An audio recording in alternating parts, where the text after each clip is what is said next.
أدنى نور الأمة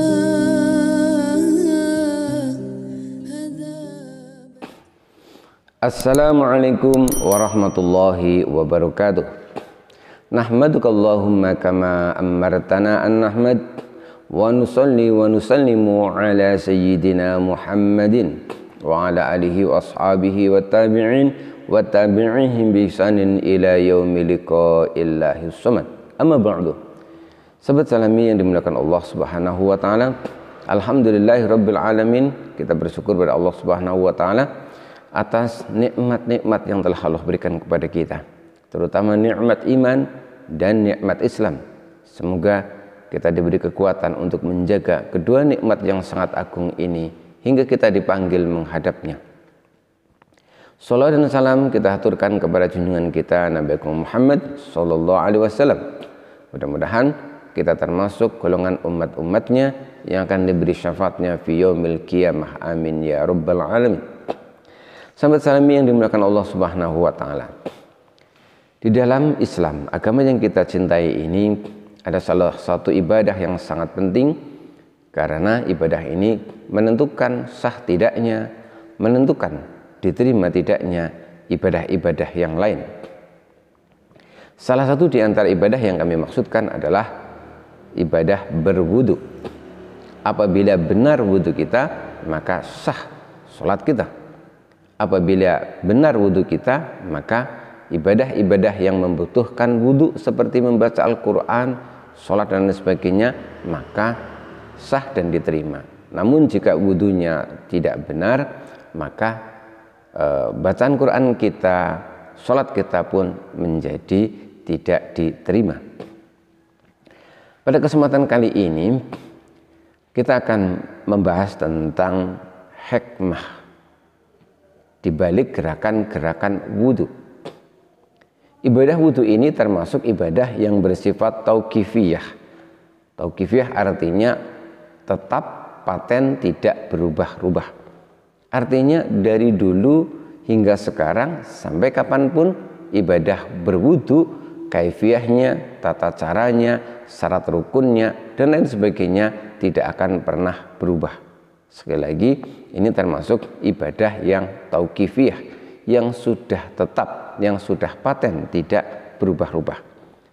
Kita tidak boleh mengkritisi kenapa harus wajah kita yang dibersihkan, kenapa harus tangan kita yang harus dibersihkan, dan lain sebagainya. Jadi sebagai orang yang beriman, di sini kita harus menerima apa adanya. Walaupun Allah Subhanahu wa taala tidak memberitahu kita tujuan yang sebenarnya dari kita membersihkan setiap anggota badan ketika kita berwudu, Allah tidak memberitahu kita tujuan yang sebenarnya, maksud dari anggota wudu yang kita bersihkan. Namun sebagai makhluk yang diberi akal fikiran, Allah memberi kita kuasa untuk merenungkan bahwa sebenarnya banyak sekali hikmah-hikmah yang terdapat di balik perintah Allah untuk kita berwudu. Allah Subhanahu wa taala berbeda dengan ibadah yang lain. Dalam hal wudu ini Allah memberikan perintah berikut kaifiyah atau tata caranya dengan sangat terperinci. Apabila ibadah seperti sholat, Allah memberikan perintah aqimus sholah, kerjakanlah sholat. Untuk tata caranya kita mengikuti apa yang dicontohkan oleh Rasulullah SAW. Sebagaimana Rasul bersabda, "Shollu kama ra'aitumuni usolli." Tetapi khusus dalam wudhu ini di dalam Al-Quran, yaitu dalam surah Al-Maidah ayat 6, di situ Allah Subhanahu wa taala jelas dan sangat terperinci sekali. Bismillahirrahmanirrahim. Ya ayyuhalladzina amanu idza kumtum ilas sholati faghsilu wujuhakum wa aydiyakum ilal marafiqi wamsahu biru'usikum wa arjulakum ilal ka'bayn. Ya ayyuhalladzina amanu, hai orang-orang yang beriman, idza kumtum ilas sholati, jika engkau hendak mengerjakan sholat, faghsilu, maka bersihkanlah wujuhakum, wajahmu sekalian, wa aydiyakum, dan kedua tanganmu sekalian, ilal marofiki, hingga sampai ke siku. Wamsahu, dan usaplah biruusikum, kepalamu, wa arjulakum, dan bersihkanlah kedua kakimu, ilal ka'bain, hingga sampai mata kaki. Demikianlah perintah berwudu yang sangat detail dan sangat jelas. Kita tidak mungkin masih bingung karena perintahnya sangat jelas. Kemudian yang selanjutnya, ketika kita berwudu, ulama mengajarkan kita agar sebaiknya setiap kali kita melakukan wudu itu kita benar-benar memohon kepada Allah Subhanahu wa Ta'ala agar dengan wudu tersebut dibersihkan, dihapuskan dosa-dosa yang telah kita lakukan, terutama dosa-dosa yang berasal dari anggota badan yang kita bersihkan pada saat kita berwudu. Selain itu, juga kita memohon kepada Allah agar kita diselamatkan dari sebuah peristiwa dahsyat, yaitu pada hari kiamat nanti. Misalkan sebelum wudu kita diajarkan untuk berkumur. Ketika berkumur, para ulama mengajarkan kita sebuah doa yang berbunyi, Allahumma askini min haudi nabiyyika Muhammadin sallallahu alaihi wasallam ka'san la adma'u ba'daha abada. Allahumma askini, ya Allah, semoga engkau memberi aku minum, min haudi nabiyyika, dari telaga nabimu Muhammad sallallahu alaihi wasallam, ka'san la adma'u ba'daha abada, yang ketika aku meminumnya maka aku tidak akan haus selamanya.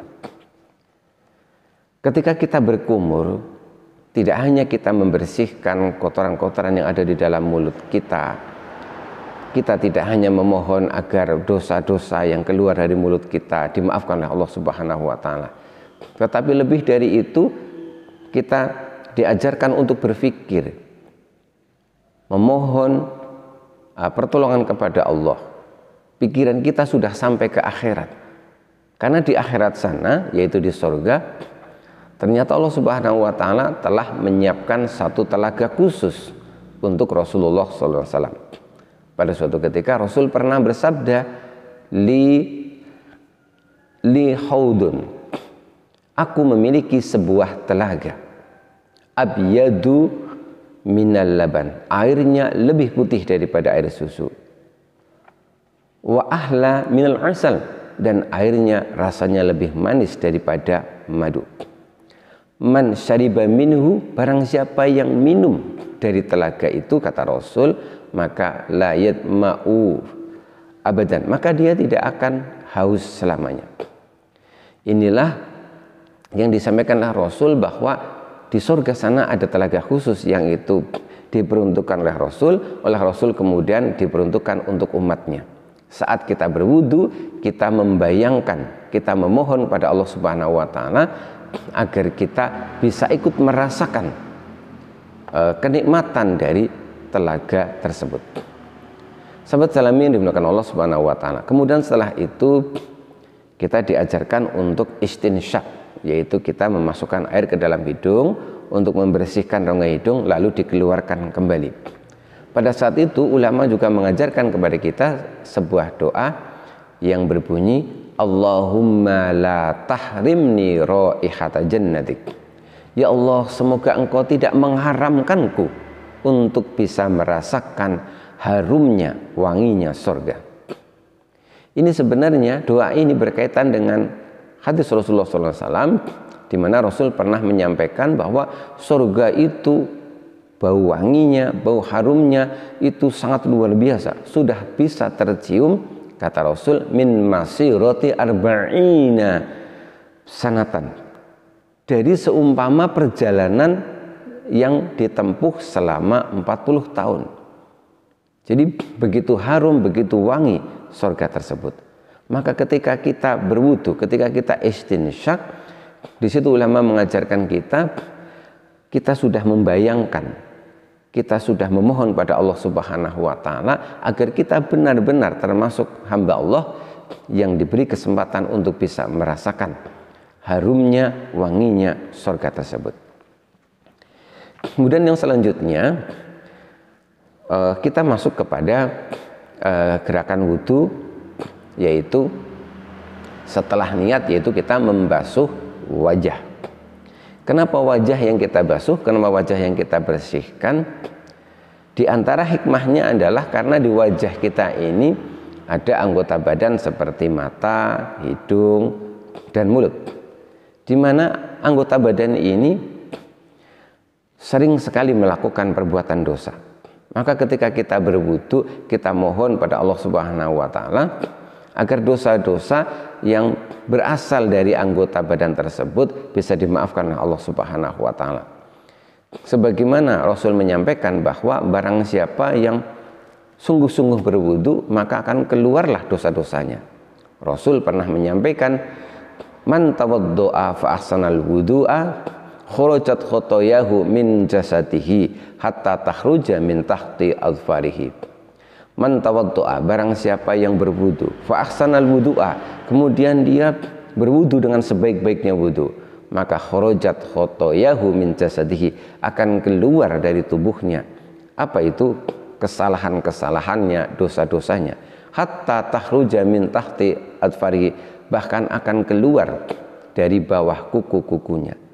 Artinya bahwa dengan wudhu ini kita mohon kepada Allah bahwa wudhu ini bisa menghapuskan dosa-dosa yang telah kita lakukan, utamanya ketika kita membasuh wajah. Kemudian ketika kita membasuh wajah, ulama pun mengajarkan kita sebuah doa yang berbunyi, Allahumma bayyid wajhi yauma tabyaddu wujuh wa taswaddu wujuh. Allahumma bayyid wajhi, ya Allah, semoga engkau putihkan wajahku yauma tabyaddu wujuh, pada hari kiamat nanti, yaitu pada hari ketika sebagian wajah orang putih, wa taswaddu wujuh, dan sebagian wajah lagi adalah hitam. Saat kita berwudu, selain kita mohon agar dosa-dosa kita yang berasal dari mata kita, mulut kita, di wajah dan lain sebagainya itu dimaafkan, kita juga mohon keselamatan di akhirat nanti, bahwa pada hari kiamat nanti di sana ada sebagian orang yang wajahnya putih sebagai alamah, sebagai pertanda bahwa dia akan selamat. Namun ternyata ada banyak pula orang-orang yang berwajah hitam sebagai tanda bahwa dia akan celaka. Kemudian yang selanjutnya yaitu kita membersihkan kedua tangan kita. Kenapa tangan? Kita tahu bahwa tangan ini termasuk juga anggota tubuh yang sangat rawan sekali, mudah sekali berbuat salah, berbuat dosa. Mungkin menempeleng orang tanpa hak, memukul orang tanpa hak, dan lain sebagainya. Maka sejujurnya dari tangan ini pula banyak sekali dosa-dosanya. Maka kita mohon kepada Allah, mudah-mudahan dengan kita berwudu, dosa-dosa yang berasal dari tangan kita itu pun dimaafkan oleh Allah Subhanahu wa Ta'ala. Tidak hanya kita mohon agar dosa-dosa kita dimaafkan, kita juga mohon agar tangan kita ini ketika berada pada hari kiamat nanti, yang bisa menerima buku catatan amal adalah tangan kanan kita. Karena siapa yang menerima buku catatan amalnya dari tangan kanannya, maka itu pertanda dia akan selamat. Dan sebaliknya, siapa yang tidak sanggup menerima buku catatan amalnya dengan tangan kanannya, sehingga na'udzubillah dia terpaksa menerimanya dengan tangan kirinya, maka itu adalah pertanda dia akan celaka.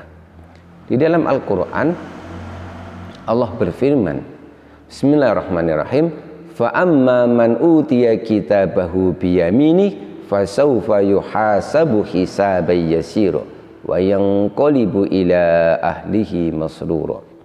Fa amma man utiya kitabahu biyamini, maka barang siapa yang menerima buku catatan amalnya dengan tangan kanannya, fasawfa yuhasabu, maka dia akan dihisab hisaban yasira, dengan hisab yang ringan, dengan hisab yang mudah.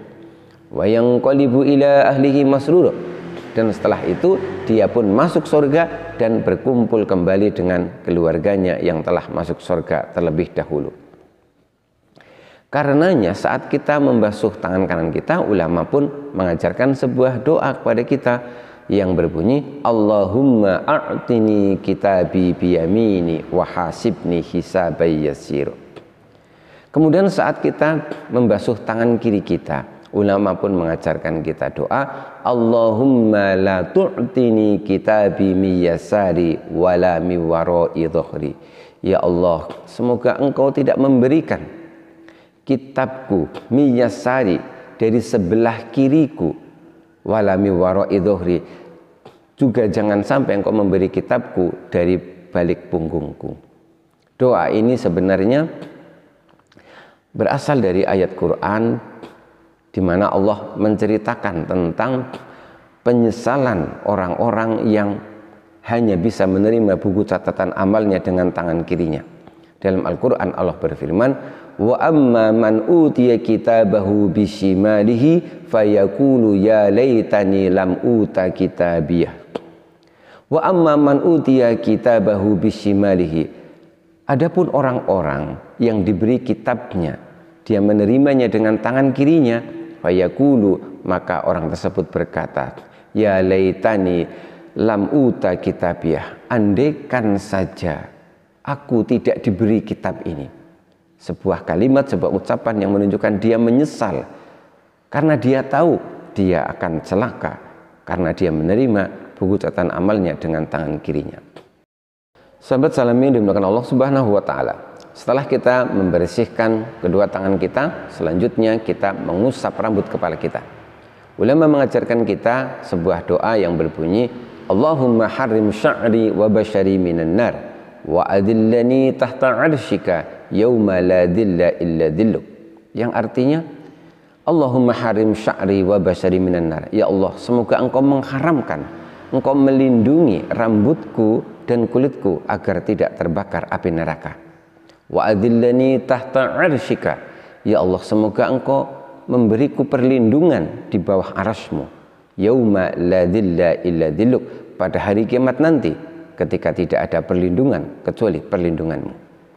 Ketika kita mengusap rambut kepala kita, kepala ini tempat kita berpikir, baik buruknya perbuatan kita, ucapan kita, dan lain sebagainya seringkali dipengaruhi oleh kualitas pikiran kita. Maka kita mohon pada Allah Subhanahu wa taala agar dengan kita sering berwudu, kita diberi pikiran-pikiran yang baik, pikiran-pikiran yang bisa mengarahkan perbuatan kita kepada perbuatan yang diridhoi oleh Allah Subhanahu wa taala.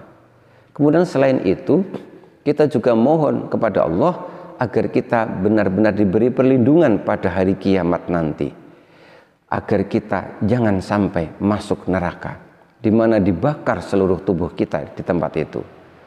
Jadi sekali lagi, ketika kita mengusap kepala kita, kita mohon kepada Allah agar kita menjadi orang-orang yang berpikir baik dan menjadi orang-orang yang dilindungi oleh Allah pada hari kiamat nanti. Sahabat salamin dimuliakan Allah Subhanahu wa taala, yang selanjutnya ketika kita berwudu, kita juga membersihkan kedua telinga kita. Walaupun ini bukan fardu, bukan wajib, ini sunnah, namun ini juga penting untuk dilakukan. Saat kita membersihkan kedua telinga kita, kita mohon kepada Allah Subhanahu wa taala semoga dosa-dosa yang kita lakukan yang berasal dari telinga kita itu dimaafkan oleh Allah Subhanahu wa taala. Lebih dari itu, kita mohon kepada Allah agar kedua telinga kita ini benar-benar merupakan nikmat, merupakan telinga yang senang untuk mendengarkan hikmah, senang mendengarkan nasihat-nasihat yang baik, sehingga dengan senang mendengar nasihat yang baik tersebut, kemudian kita jadi ada keinginan untuk mengikutinya. Bukan sebaliknya, bukan memiliki sebuah telinga yang tidak pernah mau mendengar nasihat-nasihat yang baik. Maka ketika kita membersihkan telinga, ulama pun mengajarkan kita sebuah doa yang berbunyi, Allahumma ij'alni minal ladzina yastami'unal qawla fayattabi'una ahsanah. Ya Allah, Allahumma ij'alni minal ladzina yastami'unal qawla. Ya Allah, semoga Engkau menjadikan aku termasuk orang-orang yang mau mendengarkan nasihat-nasihat yang baik.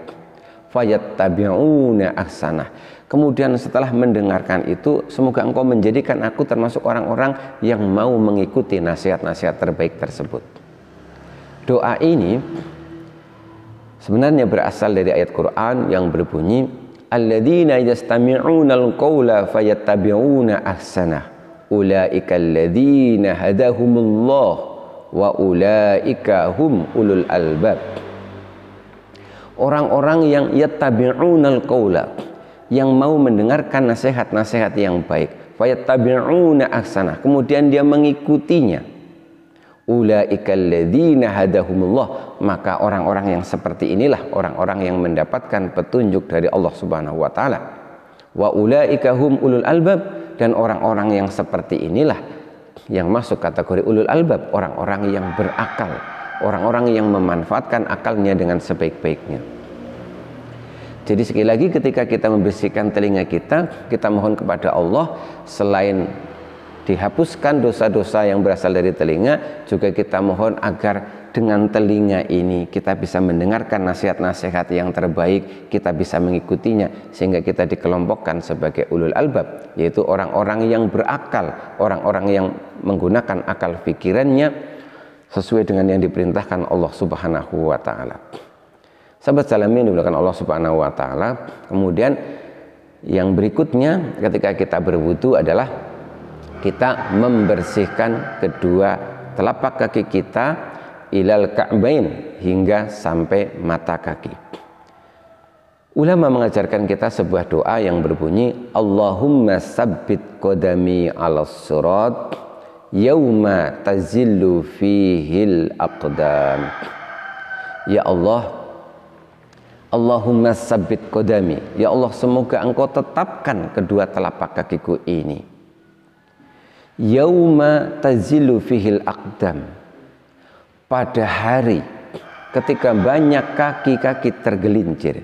Yang dimaksudkan adalah, ya Allah, semoga telapak kaki ini nanti ketika melewati jembatan Shiratal Mustaqim tidak tergelincir dan jatuh ke neraka. Kita benar-benar mohon pada Allah Subhanahu wa taala, ketika kita membersihkan dua telapak kaki kita, selain kita mohon kepada Allah supaya dosa-dosa dari kaki kita itu dimaafkan oleh Allah Subhanahu wa taala, kita juga mohon keselamatan ketika kita melewati jembatan Shiratal Mustaqim. Kita harus ingat sebagaimana disampaikan oleh Rasulullah bahwa jembatan ini dibentangkan di atas neraka jahanam. Jembatan ini sangat kecil sekali dan sangat tajam laksana pedang. Rasul menyampaikan bahwa banyak sekali orang-orang yang tergelincir jatuh ke neraka jahanam ketika melewati ini. Maka saat kita berwudu, kita benar-benar mohon kepada Allah, mudah-mudahan dibersihkan dosa kita yang berasal dari kaki kita dan diselamatkan kita saat kita melewati jembatan Shiratal Mustaqim. Sahabat salami rahimakumullah, demikianlah hikmah di balik perintah Allah ketika kita berwudu, hikmah di balik setiap gerakan-gerakan, di balik setiap anggota badan yang kita bersihkan ketika kita berwudu. Mudah-mudahan saat kita berwudu, kita bisa berwudu dengan sebaik-baiknya, sehingga dengan wudu tersebut kita dibersihkan kesalahan kita di dunia dan diselamatkan dari sebuah peristiwa yang sangat dahsyat, yang sangat mengerikan, yaitu di akhirat nanti pada hari kiamat. Terima kasih, mudah-mudahan pembahasan kita kali ini bermanfaat. Insya Allah kita akan lanjutkan kembali pada pembahasan-pembahasan yang lain. Billahi taufiq wal hidayah, waridho wal inayah. Wassalamualaikum warahmatullahi wabarakatuh.